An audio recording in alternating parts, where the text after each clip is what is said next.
Welcome back to my channel. In today's tutorial, I will show you how to cut different types of bishop sleeve and make them into different types of designs. As you can see, I'm going to show you how to make the exaggerated puff sleeves, the normal sleeves that you don't need the puff like this.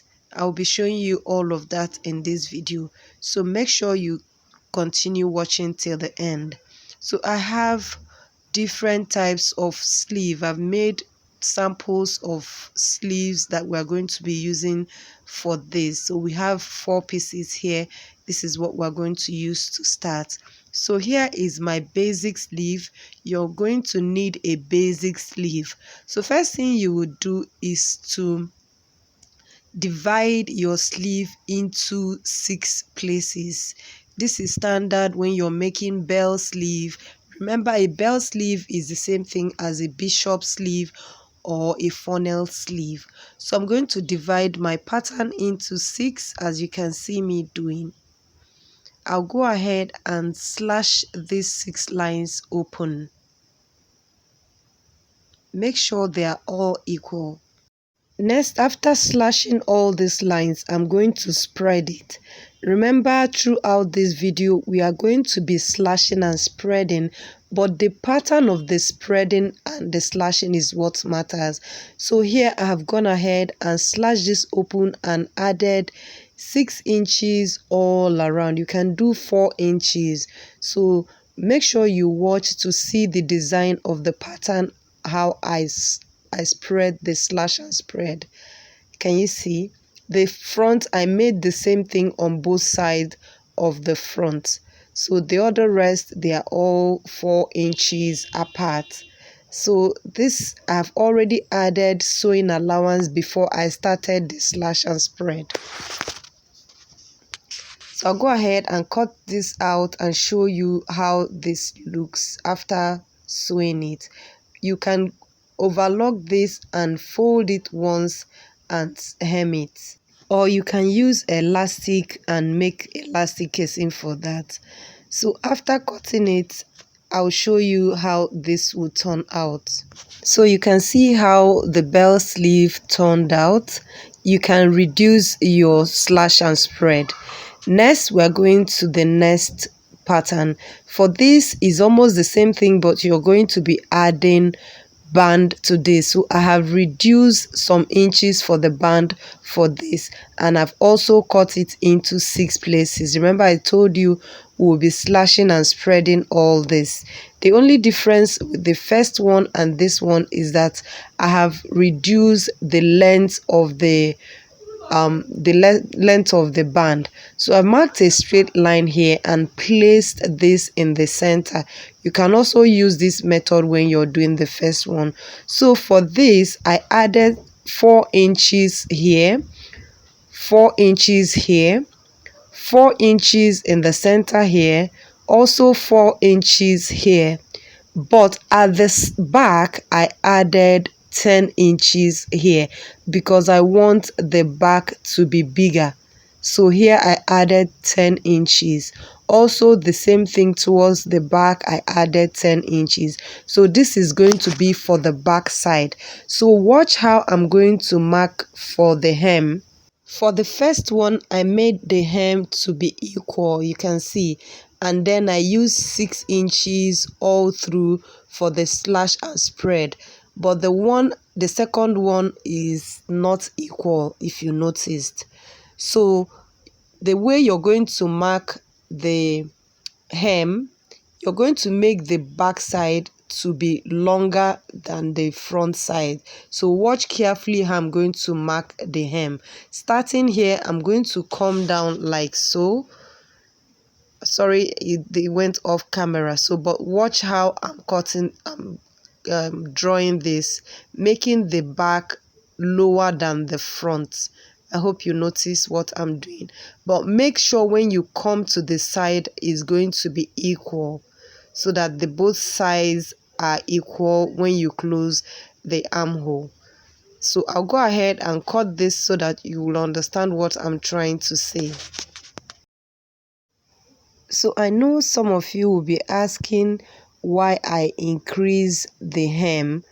Yeah, this is for you to have a very nice silhouette on the hemline.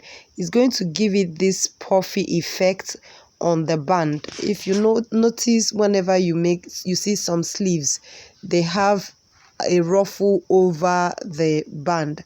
It will give it that effect. Try it out and you will understand what I'm trying to say. It gives it a very fine feminine look.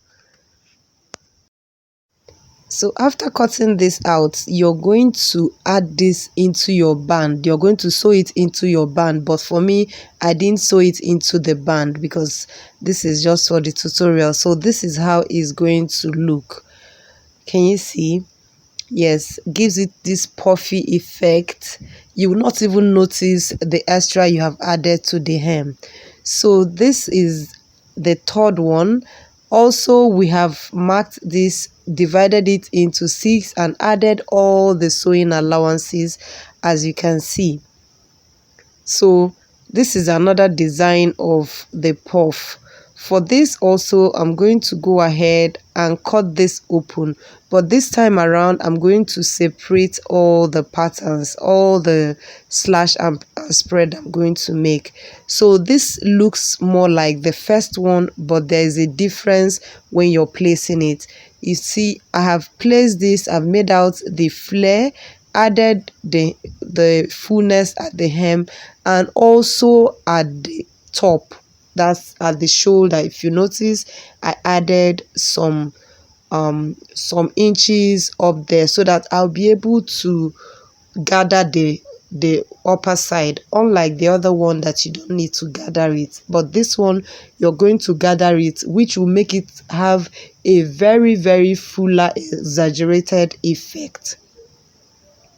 And also for this, for the head, you're going to increase the head.